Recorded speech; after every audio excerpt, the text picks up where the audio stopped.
what are the possibilities? Myocarditis, yes, possible, because the cardiomegaly, gallop rhythm, child is unwell, lower systolic pressure.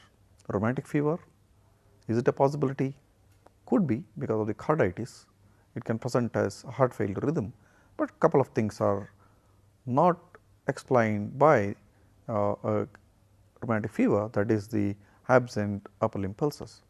Post cancer therapy, the child must have had some kind of a chemotherapy because of the malignancy, unlikely, because there is no history suggests for that. Congenital and acquired structural heart disease, endocarditis of bicuspid aortic valve with aortic regurgitation, yes, but there is no diastolic murmur on the precordial examination. So, this rules out an acute aortic regurgitation. Connective tissue disorders like SLE can present with a similar fashion in the form of myocarditis, gallop rhythm, everything. Genetic cardiomyopathies, yes, possible. The fever could be unincidental.